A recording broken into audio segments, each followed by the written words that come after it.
बुद्ध और चारवाक ये दोनों राम के पूर्व हो चुके थे। और जैसा कि मैंने पहले भी कहा है कि बौद्ध साहित्य में, पुराने बौद्ध साहित्य में जिसमें त्रिपिटक वगैरह हैं, उनमें ऐसा तो हो नहीं सकता था कि बुद्ध इतने महत्वपूर्ण चरित्र को, इतनी महत्वपूर्ण रचना गीता को या रामायण को अनदेखा कर सके। उन्हें अगर उनके ज्ञान में, उनके अभिज्ञान में ये सब चीज़ें आई होती तो ऐसा नहीं होता कि वो उनका जिक्र न करते। भारतीय विद्या भवन की पुस्तक संस्कृत साहित्य का इतिहास मैंने पढ़ी तो पता चला कि सबसे पहला काव्य हमारे देश में संस्कृत का लिखने वाले कवि थे वाल्मीकि जी। वाल्मीकि जी अपने आप को रामचंद्र जी का समसामयिक बताते कि वाल्मीकि रामायण में महात्मा बुद्ध का जिक्र आता है, लेकिन किसी भी त्रिपिटक में या महाभारत से पहले पाली ग्रंथ में या प्राकृत ग्रंथ में राम का, रामायण का, गीता का कोई जिक्र नहीं आता। तो मेरी समझ से इसका अर्थ ये है कि ये काव्य यानी रामायण और महाभारत बुद्ध के बाद लिखे गए। अब आस्था और अंधभक्ति में एक फर्क होता है। आस्था में विवेक और तर्क को स्थान दिया जाता है, लेकिन अंधभक्ति में नहीं दिया जाता। तो भारत की सभ्यता, सिंधु घाटी की सभ्यता उस समय विकसित थी इन बाकी सभ्यताओं से। उनकी ग्रामीण सभ्यता थी, मेसोपोटामिया की, बेबीलोन की, मिस्र की, और हमारी सभ्यता शहरी सभ्यता थी। मोहनजोदड़ो और हड़प्पा में जो खुदाई हुई है वहाँ से पता चलता है कि हमारे शहर कितने सुनियोजित थे। उनकी तो ग्रामीण ही सभ्यता थी। हमने सबसे पहले धान की पौध लगाना सीखा, हमने सबसे पहले कपास पैदा करना सीखा। तो ऐसी संस्कृति हमारी थी। धीरे धीरे वो सभ्यता, वो संस्कृति रसातल को चली गई। आज हमें ये पता नहीं है कि मोहनजोदाड़ो और हड़प्पा की सभ्यता कैसे नष्ट हुई।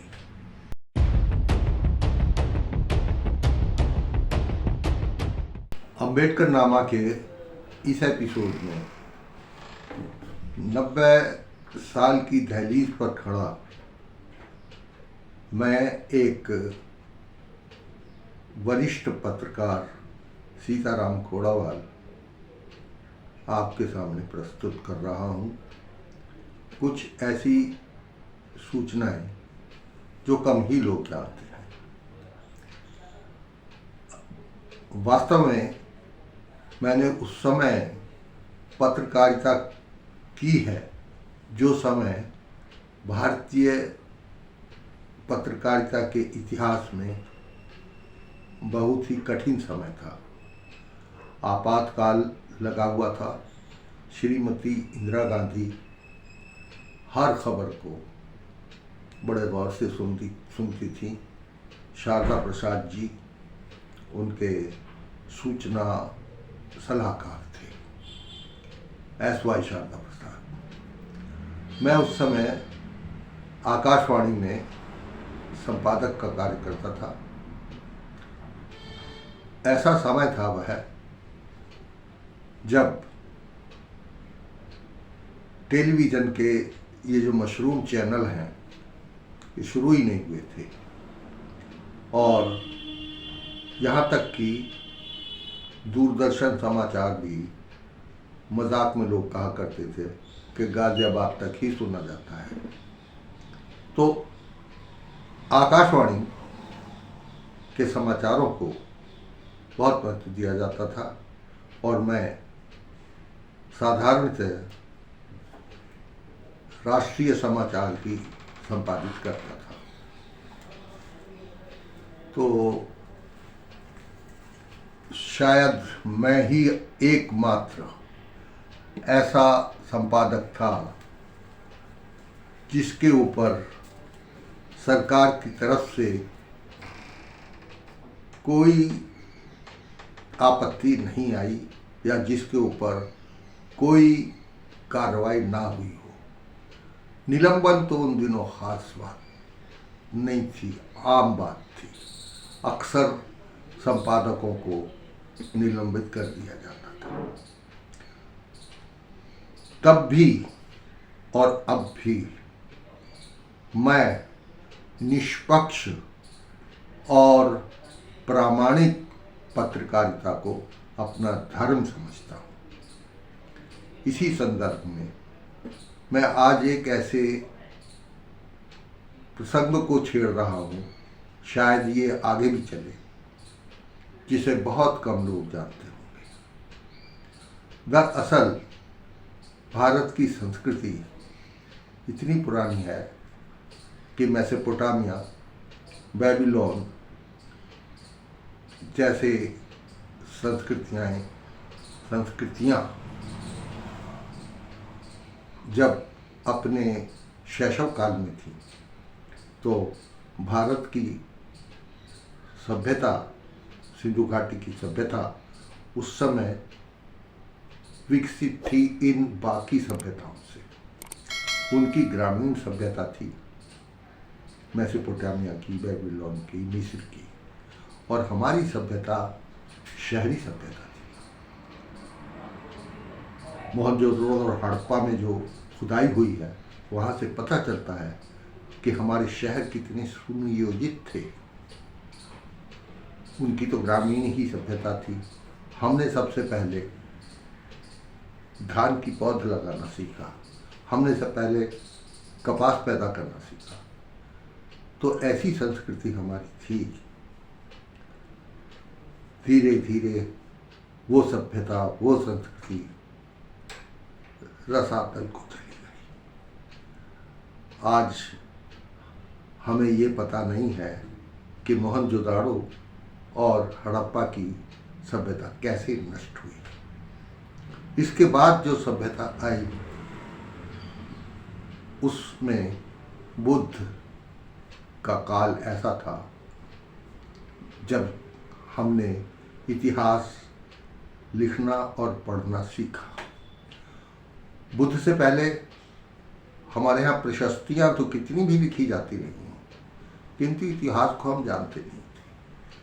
मेगस्थनीज ने, जो यूनान के थे, उनके जरिए हमें इतिहास के लेखन का कुछ पता चला। फिर उस समय हमारे देश में प्राकृत और पाली भाषा का प्रचलन था। संस्कृत भाषा थी, वेदों में भी संस्कृत भाषा, लेकिन वो जनभाषा नहीं थी। मैंने भारत के प्राचीन साहित्यिक इतिहास को जानने के लिए प्रामाणिक ग्रंथ का अध्ययन किया, और वो प्रामाणिक ग्रंथ एक ऐसी संस्था का है जिसे आसानी से कोई आदमी चुनौती नहीं दे सकता। भारतीय विद्या भवन। भारतीय विद्या भवन की पुस्तक संस्कृत साहित्य का इतिहास मैंने पढ़ी तो पता चला कि सबसे पहला काव्य हमारे देश में संस्कृत का लिखने वाले कवि थे वाल्मीकि जी। वाल्मीकि जी अपने आप को रामचंद्र जी का समसामयिक बताते होंगे। एक बात का तो वाल्मीकि रामायण पढ़ने से पता चलता है। मेरे पास वाल्मीकि रामायण इस समय भी है कि वाल्मीकि रामायण में महात्मा बुद्ध का जिक्र आता है, लेकिन किसी भी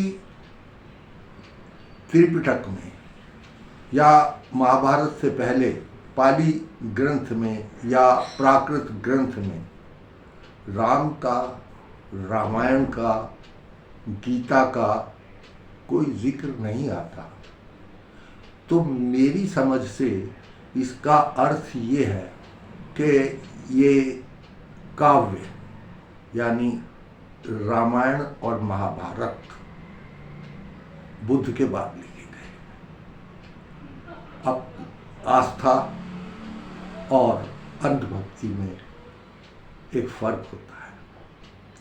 आस्था में विवेक और तर्क को स्थान दिया जाता है, लेकिन अंधभक्ति में नहीं दिया जाता। तो जिसकी आस्था है मैं उसकी आस्था को किसी तरह भी चोट नहीं पहुंचाना चाहता। परंतु इतनी बात जरूर है कि बुद्ध का चरित्र या बुद्ध का साहित्य संस्कृत के इस साहित्य से, जो रामायण और महाभारत का साहित्य है, उससे पुराना है। संस्कृत साहित्य के बारे में एक जो सबसे महत्वपूर्ण बात पता चली है वो ये है कि जो मैंने बताया था कि भारतीय विद्या भवन द्वारा लिखी हुई संस्कृत साहित्य का इतिहास पुस्तक में ये बताया गया है कि वाल्मीकि कवि ईसा की प्रथम शताब्दी में, या तो ईसा पूर्व प्रथम शताब्दी में या ईसा के पश्चात की पहली शताब्दी में पैदा हुए थे, लिखा था वो। लेकिन यूनान के होमर काफी पहले हो चुके हैं, 3000 साल पहले हो चुके हैं। इनको तो 2000 साल के लगभग 200-2000 साल में है, लेकिन होमर काफी पहले हो चुके हैं। और होमर के साहित्य को देखकर पता चलता है, सबसे पहले तो मैं यही बता दूं, ये मेरे पास गीता प्रेस गोरखपुर की रामायण है। इस रामायण में रामचंद्र जी ने, ये है नवाधिक शतम सर्ग अयोध्या कांड का, और श्लोक का नंबर है 34, 6-7। तो इसमें ये लिखा हुआ है कि जब रामचंद्र जी चित्रकूट में ठहरे हुए थे तो भरत उनको वापस अयोध्या चलने के लिए मनाने के वास्ते अपने विद्वानों और अपने साम्राज्य के प्रमुखों या शासकों को लेकर आया था। उनमें जावाली भी ऋषि थे। जावाली ऋषि इनके अग्निहोत्र थे दशरथ जी के। और जब उन्होंने रामचंद्र जी से ये कहा कि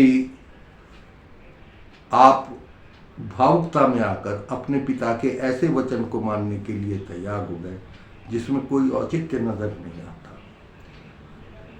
आप भावुकता में ना बहकर ये सारी जनता, ये सारी प्रजा आपको वापस ले जाने के लिए आई है, आप हमारे साथ वापस अयोध्या चलिए।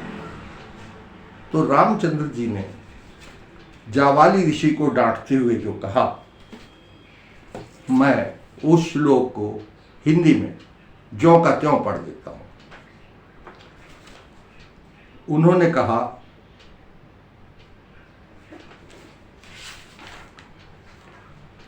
जैसे चोर दंडनीय होता है उसी प्रकार, ब्रैकेट में है,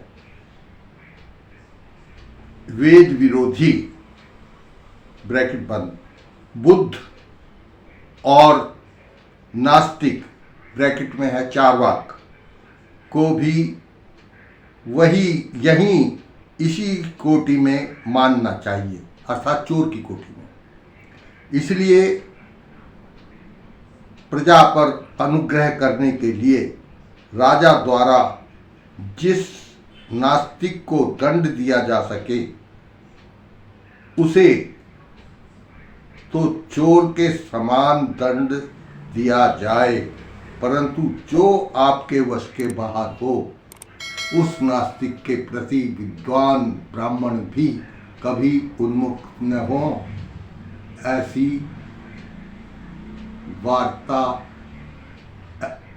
वार्तालाप ना करें। तो इसका अर्थ ये है कि बुद्ध और चारवाक ये दोनों राम के पूर्व हो चुके थे, और जैसा कि मैंने पहले भी कहा है कि बौद्ध साहित्य में, पुराने बौद्ध साहित्य में जिसमें त्रिपिटक वगैरह हैं, उनमें ऐसा तो हो नहीं सकता था कि बुद्ध इतने महत्वपूर्ण चरित्र को, इतनी महत्वपूर्ण रचना गीता को या रामायण को अनदेखा कर सके। उन्हें अगर उनके ज्ञान में, उनके अभिज्ञान में ये सब चीज़ें आई होती तो ऐसा नहीं होता कि वो उनका जिक्र न करते। होमर में भी रामायण की कथा इसी प्रकार है, और कुछ चरित्र जैसे हमारे वाल्मीकि जी ने चित्रित किए हैं, वैसे ही चरित्र होमर ने भी किए। वहाँ हेलन अपनी मर्जी से पेरिस के साथ भागती है, हमारे यहाँ सीता का अपहरण होता है, हमारे यहाँ संपाति और जटायु हैं, उनके ही चरित्र जैसे चरित्र होमर ने भी वर्णन किया है। तो अभी तो हम इतना ही कह सकते हैं, अभी काफ़ी कुछ होमर और भारतीय पौराणिक कथाओं के बारे में कहा जा सकता है, किंतु आज इसी पर हम समाप्त करते हैं।